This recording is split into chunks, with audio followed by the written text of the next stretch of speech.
Berdasarkan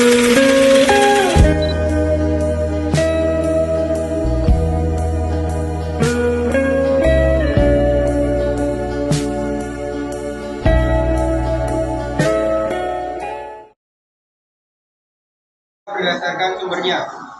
Pertama, sampah yang berasal dari manusia, sampah dari alam, sampah konsumsi, sampah nuklir atau limbah radioaktif, sampah industri, sampah pertambangan. Kedua, jenis sampah berdasarkan sifatnya, sampah organik atau degradable. Pengertian sampah organik adalah sampah yang dapat membusuk dan terurai sehingga bisa diolah menjadi kompos. Misalnya, sisa makanan, daun kering, sayuran, dan lain-lain. Sampah anorganik, undegradable. Pengertian sampah anorganik adalah sampah yang sulit membusuk dan tidak dapat terurai. Namun, sampah anorganik dapat didaur ulang menjadi sesuatu yang baru dan bermanfaat, misalnya botol plastik, kertas bekas, karton, kaleng, kertas, dan lain-lain. 3. Jenis sampah berdasarkan bentuknya. Berdasarkan bentuknya, sampah dapat dibagi menjadi beberapa kelompok. Di antaranya 1. Sampah pagar. Sampah pada merupakan material yang dibuang oleh manusia, kecuali kotoran manusia. Jenis sampah diantaranya plastik bekas, pecahan gelas, kaleng bekas, sampah dapur, dan lain-lain. Sampah cair. Sampah cair merupakan bahan cair yang tidak dibutuhkan dan dibuang ke tempat sampah.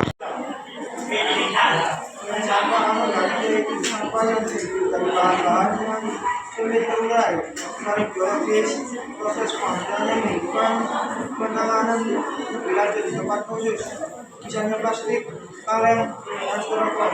Sampah di sini juga biasa disebut sampah marine, sampah bahan berbahaya dan beracun. Ketiga yaitu limbah dari bahan-bahan berbahaya dan beracun, seperti limbah rumah sakit, limbah pabrik, dan lain-lain. Metode pembuangan sampah adalah sebagai berikut. 1. Mengumpulkan semua jenis sampah. Yang kedua, memilah-milah sampah. Artinya apakah sampah tersebut dari sampah organik atau anorganik. 3. Mengumpulkan sampah organiknya saja, seperti daunan, dan menyisihkan sampah anorganik ke tempat yang telah disediakan. 4. Melubangi tanah. 5. Menuangkan sampah organik tersebut ke dalam lubang tersebut. 6. Menimbun sampah tersebut dengan tanah.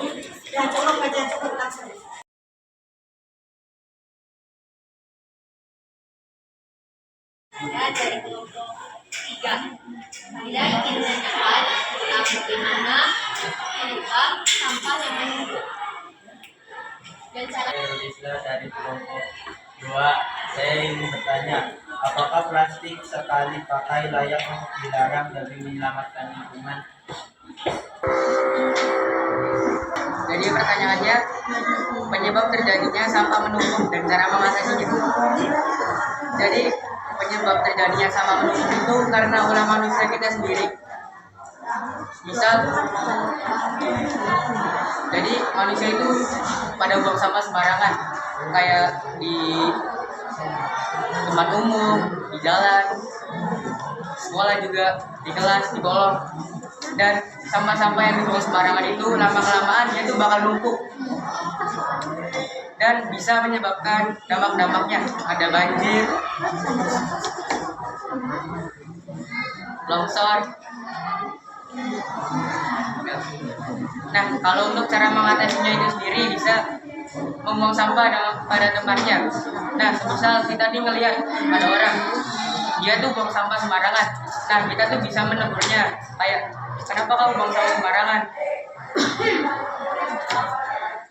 Lalu kita juga menasihatinya juga biar dia tidak mengulangi kesalahan dia yang tadi, yaitu membuang sampah sembarangan. Sebuah tempat umum, pastinya kita tuh gak cuma sendiri gitu kan. Nah, kayak di rumah, di kamar. Kalau di kamar kan itu kan pasti sendiri. Nah, kalau di kamar kita yang mana? Bilang ke orang yang lebih tua atau ke apalah pokoknya yang lebih tua. tetap aja sama sebenarnya kita itu berani ya, kita bisa aja sanksi dia. Saya bilang ke dia yang berwenang atau sebagainya. Bisa aja lapor ke polisi. Karena setahu saya itu ada dalam sebuah pasalnya.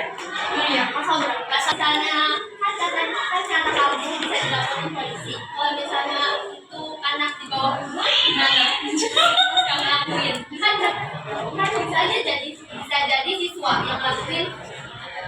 Ini pun ada. Oh, Baik bang. oh, di Jawa Barat ada Pak Deddy kan? Mantap. Masukin bang. Kenapa nggak masukin ke Barat aja? Biar sifat dia berubah total.